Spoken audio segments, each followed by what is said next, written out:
Existe esta noción bastante fundamental en la mente humana que asocia la idea de una casa con, o sea, con un refugio absoluto. Ujú, totalmente. Un techo, paredes sólidas. Exacto.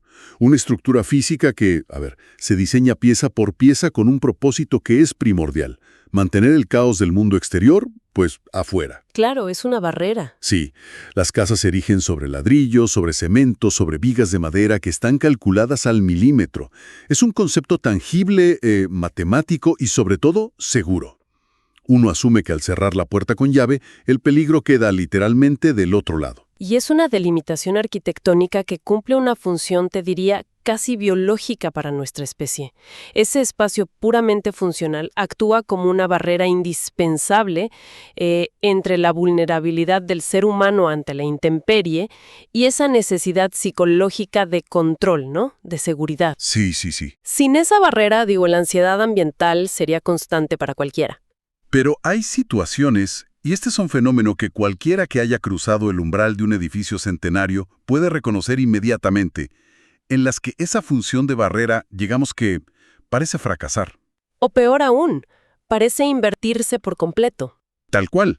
Hay estructuras físicas que, con el paso de las décadas, dan esta impresión de absorber la historia, los traumas y los secretos de quienes las habitaron. Ujú. Como si la madera vieja, los cimientos de piedra, empezaran a funcionar como una especie de esponja emocional.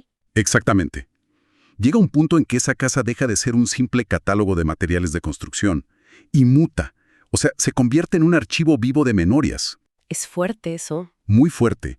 Se transforma en una leyenda local que de alguna manera respira de forma autónoma. Y es exactamente en esa intersección donde la línea objetiva de la arquitectura choca de frente con la maleabilidad de la mitología urbana. Claro. El espacio físico adquiere lo que podríamos llamar una personalidad estática. O sea, los pasillos y las habitaciones ya no son solo volúmenes de aire encapsulados. No, para nada. Se convierten en testigos mudos que, de formas bastante perturbadoras, parecen negarse a permanecer en el silencio para el que fueron construidos. Y hacia ese territorio inexplorado, ambiguo y genuinamente escalofriante nos dirigimos en nuestra inmersión profunda de hoy. Así es. Porque nuestra misión es diseccionar un misterio arquitectónico y psicológico fascinante, utilizando como base fragmentos que extrajimos de un documento central titulado Texto Pegado. Un material increíble, por cierto. Increíble. El objetivo, para quienes nos escuchan, es adentrarnos en las entrañas de la célebre casa de la familia Corts. Es una propiedad emblemática que está ubicada en la ciudad de Leandro N. Alem. Queremos desentrañar los mecanismos exactos que permitieron que los relatos de eventos paranormales transformaron lo que, en su momento de gloria, fue el hogar tradicional y envidiado de una familia acomodada del siglo XX. Claro, un lugar de estatus. Exacto. Transformarlo en un enigma permanente, oscuro y súper atrayente. Ok, vamos a desempacar esto. A ver. Tenemos una casona de proporciones masivas, un abandono prolongado y una reputación local capaz de helarle la sangre al más escéptico. Es un punto de partida arquitectónico y narrativo fenomenal, porque para comprender la anatomía de un mito de esta magnitud, es imperativo cuestionar primero cómo se fabrican estas narrativas en el tejido del imaginario popular. Claro, no salen de la nada. Exacto.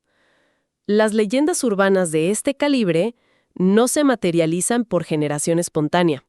Requieren un caldo de cultivo muy específico. O sea, un escenario con las dimensiones adecuadas, una atmósfera que sugestione los sentidos y, de manera muy crucial, un catalizador humano que encienda esa fascinación colectiva que está ahí, latente. Entonces, abordemos el escenario primero, porque en el desarrollo de cualquier mito, la geografía y el estatus, lo dictan todo. Ujú. Nos situamos en Leandro N. Alem, frente a la imponente propiedad original del clan Corts. Las fuentes destacan que no se trataba de una familia cualquiera, sino de una de las familias tradicionales más acaudaladas del siglo XX en la región. Estábamos hablando de poder económico real. Muchísimo poder, una posición dominante, un apellido que seguramente inspiraba tanto respeto como distancia en la comunidad local. Y la infraestructura de la casa refleja ese peso. O sea, las descripciones hablan de sótanos extensos, recovecos incomprensibles y pasillos diseñados casi para guardar secretos sin resolver. Una arquitectura muy particular. Sí, pero hoy, sin embargo, esa magnificencia está en ruinas. El lugar ha perdido su brillo para convertirse en un esqueleto de escombros. Y paradójicamente, eso lo ha vuelto un imán. Es un sitio de peregrinación. Totalmente. Pobladores y exploradores van y rebuscan entre las piedras caídas, intentando rascar alguna respuesta o francamente buscando el subidón de adrenalina de una experiencia paranormal. Y esa metamorfosis social y física de fortaleza de la élite a ruina de dominio público es un elemento sociológico vital. O sea, la casa experimentó una degradación. Sí. De ser un monumento inexpugnable de poder, de tradición, pasó a ser un cadáver arquitectónico al que cualquiera puede acceder. ¡Qué locura! Y esa transición me lleva a pensar en el diseño original y en cómo nuestro cerebro procesa esos espacios. Es innegable que, habitar un departamento moderno, con líneas rectas, concepto abierto, luz del sol por todos lados, te genera una sensación de transparencia mental. Claro, el entorno te relaja. Pero las descripciones de esta casona evocan inmediatamente el set hiperdetallado de una película de suspenso clásico. Hablamos de pasillos innecesariamente largos, puertas pesadas de madera tallada que ocultan lo que hay detrás, y una distribución que favorece que las sombras se alarguen en las esquinas. ¿Qué es lo que tiene la arquitectura antigua, específicamente el diseño que incluye sótanos profundos y recovecos irregulares, que obliga a la mente humana a encender sus alarmas y esperar que algo sobrenatural aparezca? Es como si la biología humana estuviera preprogramada para colocar monstruos en los rincones oscuros. Lo fascinante aquí es analizar las mecánicas de la psicología espacial y cómo interactúan con nuestros instintos de supervivencia más primitivos. A ver, explícame eso. Consideremos un sótano. Por definición estructural, es un espacio subterráneo. Está físicamente desconectado de la luz solar. Y lo que es más crítico para el cerebro reptiliano, carece de una ruta de escape natural y rápida. Es una trampa, básicamente. Exacto. Y simbólicamente, el subsuelo siempre ha representado lo oculto, aquello que la sociedad decide enterrar. ¡Wow! ¡Claro! Por otro lado, los recovecos, los ángulos ciegos y los pasillos en forma de L rompen lo que en arquitectura se llama la línea de visión directa. El cerebro humano es en esencia una máquina de buscar patrones. Necesita previsibilidad para desactivar la respuesta de estrés. Entonces, si no puedo ver qué hay a la vuelta de la esquina, Tu mente se siente amenazada. Cuando un edificio impone puntos ciegos constantes, privando a la vista de un control total del entorno, como mecanismo de defensa, el cerebro comienza a rellenar agresivamente esa falta de información visual con escenarios catastróficos. o sea que el proceso interno es una especie de exceso de precaución biológica. Sí, tal cual. El cerebro dicta la orden y dice, ante la imposibilidad de verificar visualmente qué se oculta en esa zona de oscuridad total, la estrategia más segura para sobrevivir es asumir que hay un depredador acechando. Y así el cuerpo se prepara para huir. Una descripción muy precisa. Es un residuo evolutivo de cuando el peligro real era un depredador en la selva. Pero al trasladar este instinto a un entorno urbano, y específicamente al sumarle el factor de una familia de alto perfil como los Kurtz, entra a jugar una dinámica de clases muy interesante. Ajá. Las propiedades inmensas y eventualmente deshabitadas de las familias adineradas operan como lienzos en blancos gigantescos para la sociedad que las rodea. Ah, entiendo por dónde vas. Existe siempre un morbo latente, una curiosidad casi morbosa sobre qué ocurre realmente detrás de los muros de quienes ostentan el poder. Cuando el linaje decae, las puertas ceden y la mansión se convierte en ruinas, el acto de explorar ese abandono es también un acto de profanación social. Qué interesante punto. La comunidad proyecta en esos muros de ruidos sus propias narrativas morales. Imaginan tragedias ocultas, locura por avaricia o castigos divinos que, de alguna forma, justifican la caída del rico. Claro, el simple deterioro material valida en la mente colectiva la idea de que una energía maligna corrompió el lugar desde adentro. Exactamente. Es la tormenta perfecta para la creación de un mito. La intersección exacta entre una biología que teme a lo que no puede ver y una estructura social deseosa de castigar figurativamente a los poderosos a través de leyendas oscuras. Pero la fuerza de la historia de los Kurtz radica en que no estamos hablando únicamente de teorías sociológicas o de, no sé, exploradores urbanos contemporáneos imaginando cosas entre ladrillos rotos. No, para nada. El verdadero peso narrativo, aquello que fundamenta la leyenda para quienes prestan atención, proviene de un momento documentado en el que esa casa todavía funcionaba como hogar. Hay un testimonio físico que marca el origen exacto del terror. Y ese es el elemento que dota a este caso de una densidad inusual. El foco de la investigación debe retraerse varias décadas. Concretamente, el análisis nos lleva al año 1991. Un año clave. Sí, a un evento que ancla el mito en una experiencia humana verificable. 1991. La época en que entra a este escenario nuestro sujeto de estudio, que es Alberto Florentín. Las fuentes exponen una situación de vivienda que rompe todos los esquemas tradicionales. Es una situación límite. Muy límite. Alberto atravesaba una crisis económica severa, una insolvencia que le imposibilitó mantener su alquiler anterior. Y ante este abismo financiero, aparece el señor Germán Corts.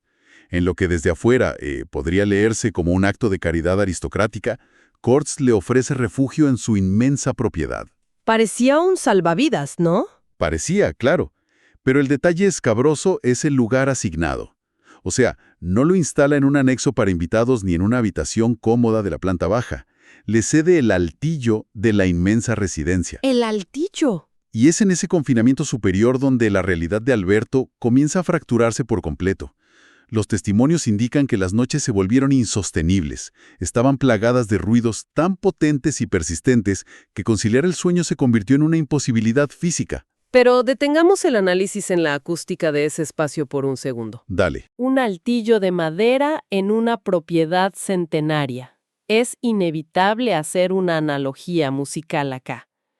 Estar confinado ahí arriba bajo el techo debe ser acústicamente idéntico a vivir dentro de la caja de resonancia de un violonchelo gigante. ¡Wow! Sí. ¡Qué imagen! Cualquier vibración se magnifica un montón. La presión del viento contra las tejas, los cambios térmicos de la madrugada que obligan a las vigas a contraerse y expandirse. Todo el edificio cruje. Exacto. No es altamente probable que esa tortura auditiva nocturna que privaba de sueño a Alberto fuera simplemente la física básica de la termodinámica actuando sobre toneladas de madera vieja. Bueno, a ver. El escepticismo arquitectónico es el primer filtro, y me parece uno muy necesario, que se debe aplicar.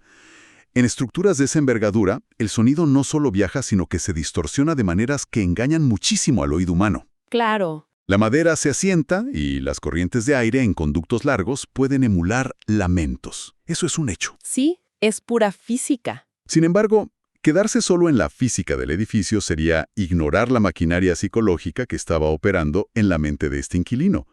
Las circunstancias de Alberto son fundamentales aquí. El contexto importa. Muchísimo.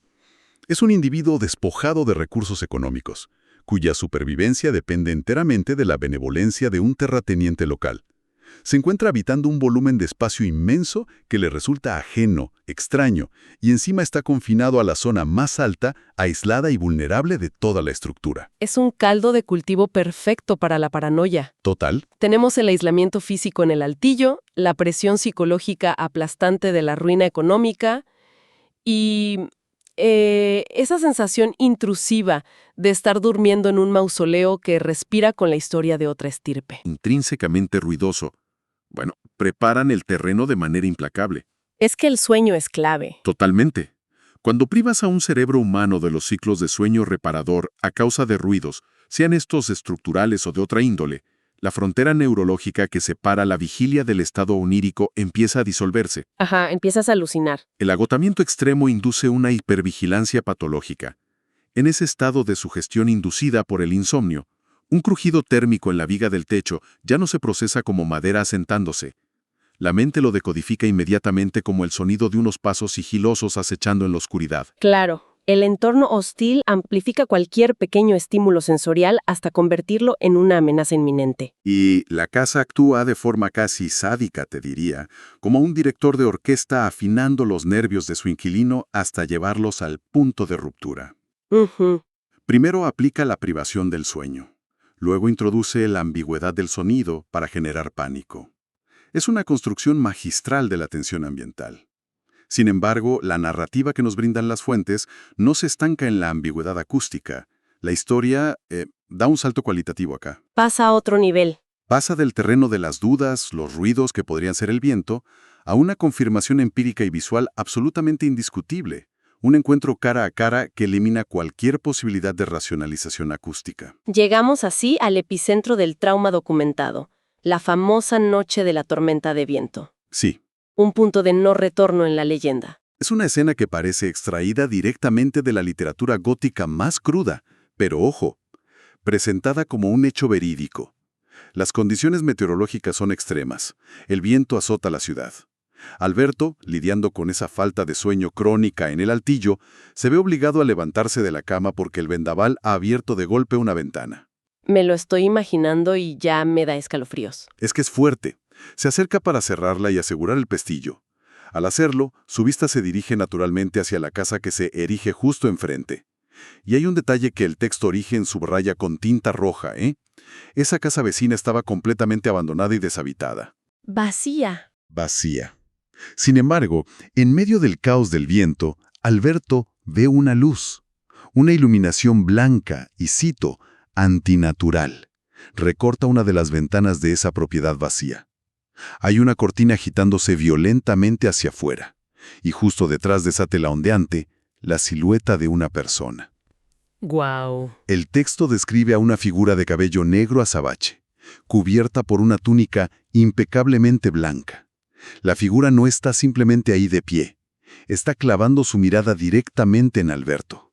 ¡Qué locura! Mantiene el contacto visual unos segundos larguísimos, y con una acción muy deliberada, cierra su ventana.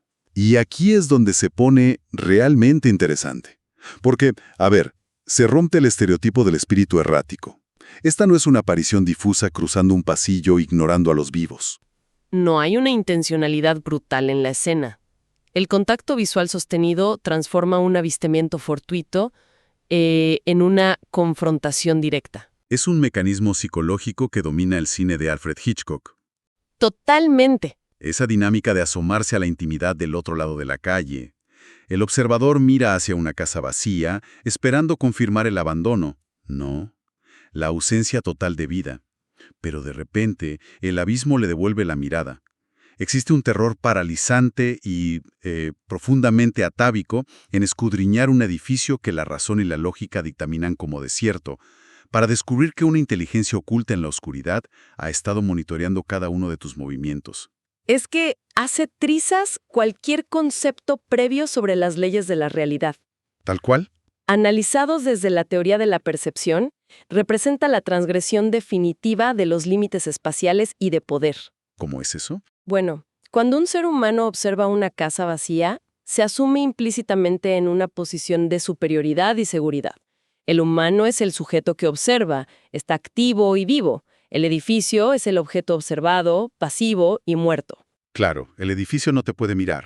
Exacto. No obstante, en el milisegundo en que esa figura de pelo negro, desde el otro lado de la calle, clava los ojos en Alberto, la jerarquía colapsa de forma violenta. Alberto es despojado de su papel de espectador y es arrojado al papel de presa descubierta. ¡Wow! ¡Qué buena forma de ponerlo! Presa descubierta. Esa inversión de roles constituye una invasión inaceptable a su psique, provocando un choque de terror primario. Y la onda expansiva de ese choque, de terror, no se quedó contenida en el altillo. La intensidad del relato fue tal que, perforó el aislamiento de la propiedad y alcanzó la esfera pública. Los documentos destacan un evento posterior crucial: la llegada de los medios. Los medios siempre amplifican todo. Siempre. Específicamente, el equipo de producción del programa La Última Palabra, una emisión que salía al aire los viernes a las 21 horas por el canal 12 local, se presentó en el lugar. Y de acuerdo con los registros de la época, los propios realizadores del programa aseveraron haber experimentado anomalías y fenómenos sobrenaturales durante su cobertura en la casona. El misterio fue succionado por la maquinaria de la televisión. Esto plantea una pregunta importante respecto a la infraestructura y la propagación de las leyendas urbanas en la era moderna. El rol de los medios de comunicación de alcance regional en este ecosistema es fundamental. Vital.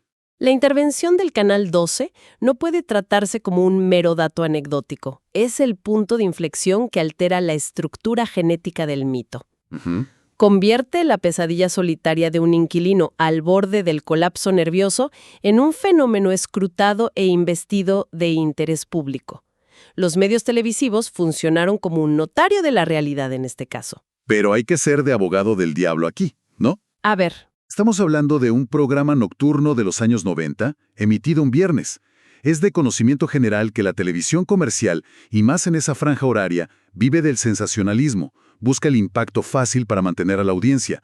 ¿Por qué una comunidad entera tomaría un segmento de entretenimiento nocturno como una validación casi, digamos, científica del evento paranormal, en lugar de descartarlo como un burdo montaje para ganar espectadores? es un cuestionamiento muy afilado, la verdad. Para entender esa asimilación hay que situarse en la antropología mediática de las comunidades más pequeñas antes de la saturación de Internet.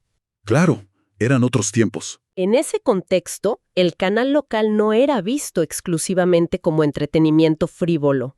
Actuaba como la plaza pública institucional.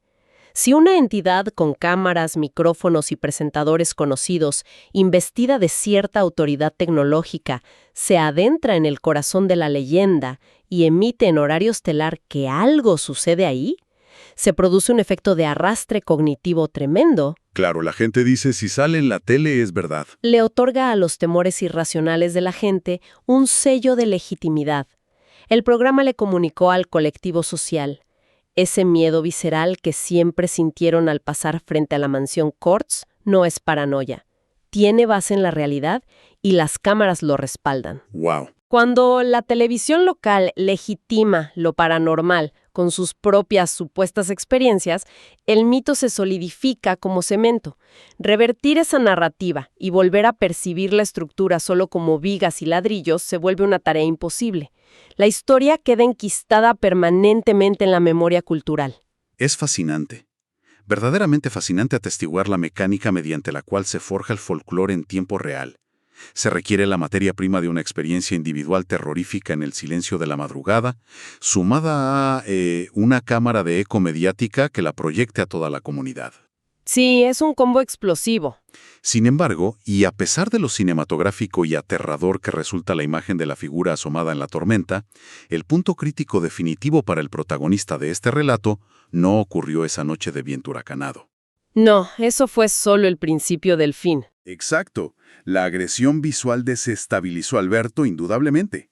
Pero el evento que funcionó como la guillotina final, la razón última que lo forzó a abandonar abruptamente la propiedad de los Kurtz, se produjo a la mañana siguiente, a plena luz del día, y provino directamente de la boca de su anfitrión. Se podría argumentar desde una perspectiva analítica que ese intercambio matutino es el aspecto más subversivo y desestabilizador de toda la crónica. Totalmente. Expone la reacción incomprensible de un ser humano frente a una anomalía absoluta. Es que la secuencia de los hechos es muy difícil de digerir. Amanece. El inquilino acaba de sobrevivir a la experiencia más traumática de su existencia, lidiando con el impacto emocional de, haber cruzado miradas con una entidad inexplicable. Con un pánico que todavía es palpable, Alberto busca de inmediato al dueño de la residencia, a Germán Kurtz. Procede a relatarle minuciosamente cada detalle visual y acústico de la madrugada, esperando, como haría cualquier persona en su sano juicio, algún grado de contención. Lógico. Busca ayuda. La expectativa lógica es que Kurtz muestre sorpresa, escepticismo radical, que se ría de la anécdota, o como mínimo, que le sugiera a Alberto que el estrés y el insomnio le han jugado una mala pasada. Claro, lo normal. Pero la realidad va en la dirección contraria. La reacción del patriarca de los Kurtz queda registrada como un acto de naturalidad paralizante. Kurtz escucha el relato espeluznante y con una calma inquebrantable emite una frase lapidaria. No te hagas problema, son mis antepasados. Wow. Es que es una declaración que, en 3 segundos, aniquila cualquier andamiaje lógico al que el inquilino pudiera intentar aferrarse para mantener su cordura. Entonces, ¿qué significa todo esto a nivel cognitivo? Porque deja flotando una duda existencial profunda y turbadora. A la hora de enfrentarse a los misterios de un lugar, cabe plantearse qué resulta verdaderamente más destructivo para la mente. A ver, ¿La manifestación visual de una entidad espectral observándote en la mitad de la noche? ¿O el hecho de que el dueño legítimo del terreno te confirme, con el mismo tono de voz que usaría para comentar que va a llover por la tarde, que cohabita pacíficamente con sus familiares muertos como si fueran compañeros de cuarto comunes y corrientes? si conectamos esto con el panorama general de los estudios sobre psicología del terror y la percepción de la realidad, la respuesta de Germán Kortz representa un abismo de horror infinitamente superior. Sí, estoy de acuerdo. Sí, estoy de acuerdo. El concepto clave a examinar aquí es la normalización del absurdo y su impacto en lo que los psicólogos denominan la realidad consensuada. Sería enriquecedor profundizar en esa mecánica para la audiencia. ¿Por qué resulta tan devastadora esa respuesta desde el punto de vista de la realidad consensuada? Parece que el daño real no lo hace el fantasma, sino el anfitrión. Es una deducción muy aguda.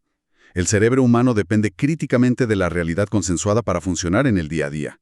Esto significa que confirmamos lo que es real basándonos en cómo reaccionan las personas a nuestro alrededor. Claro. Si vemos fuego y los demás corren, validamos que hay peligro. Cuando Alberto observa la aparición durante la tormenta, sufre un ataque de pánico instintivo frente a lo desconocido.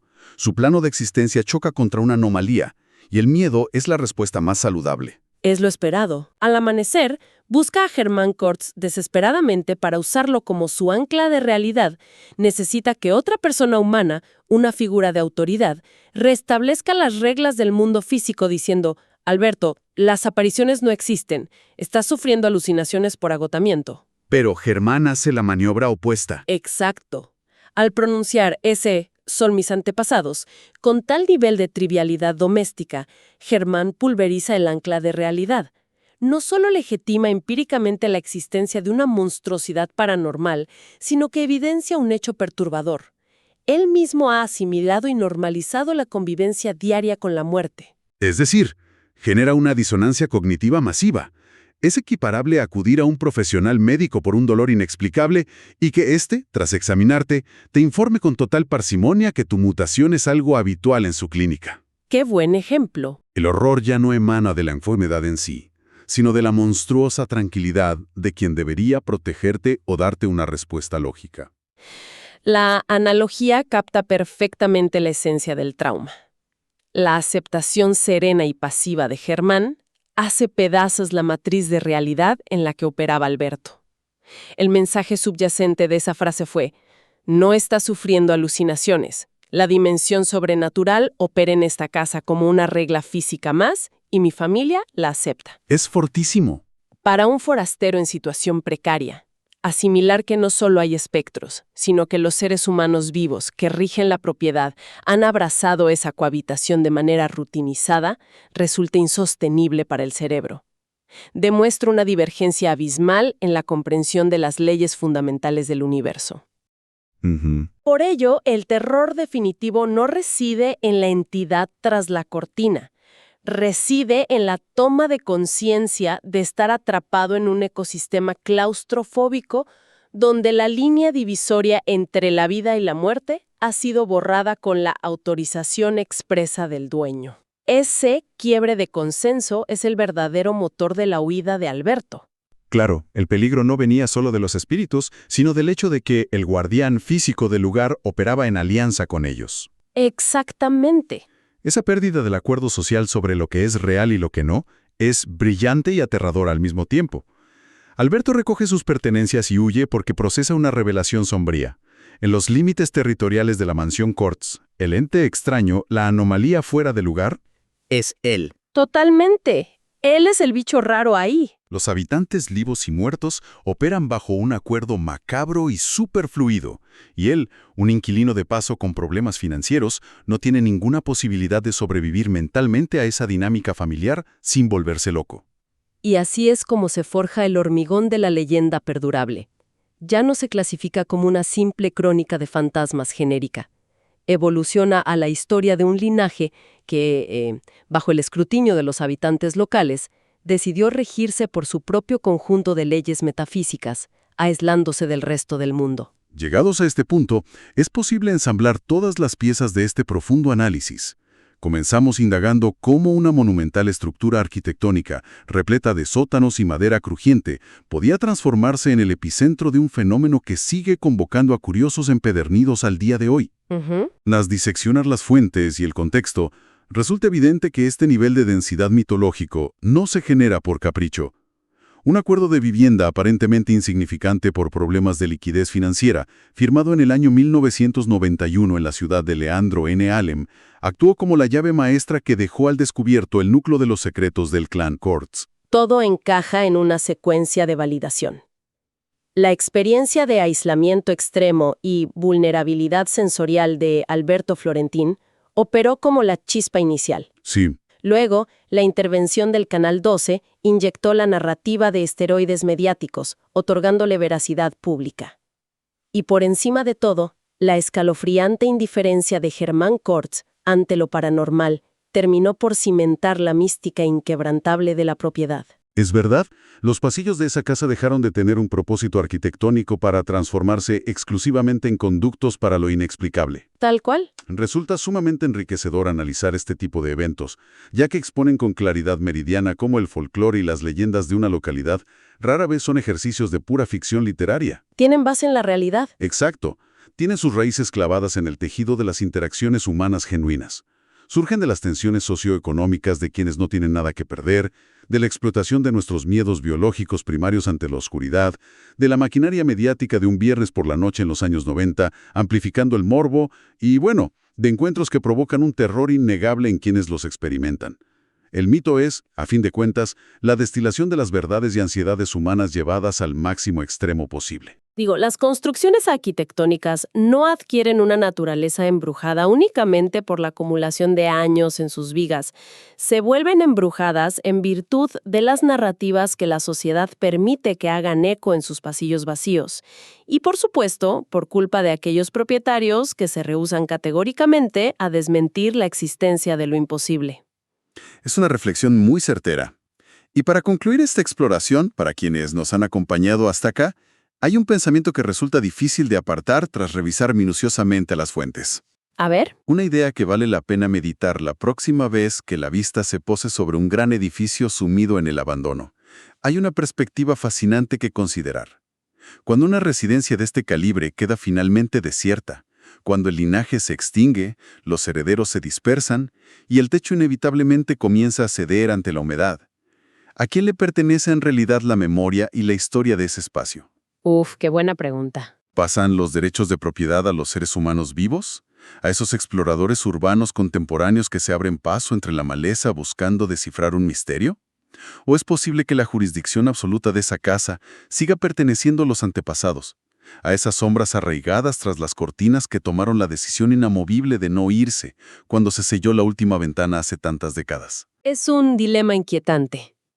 Te fuerza a reevaluar la definición misma de propiedad y pertenencia, extendiendo estos conceptos a través del tiempo, del espacio físico y atravesando el frágil velo del pensamiento racional. Es un terreno de pensamiento verdaderamente fértil. Agradecemos profundamente el haber compartido este espacio de análisis riguroso con todos los que nos prestan atención. Es de gran valor mantener una mirada respetuosa hacia las estructuras y ventanas del pasado, someter a la duda constante aquello que la cotidianidad etiqueta como normal y preservar una curiosidad aguda frente a los enigmas que, de manera silenciosa, a menudo aguardan al otro lado de la calle. Hasta la próxima inmersión profunda.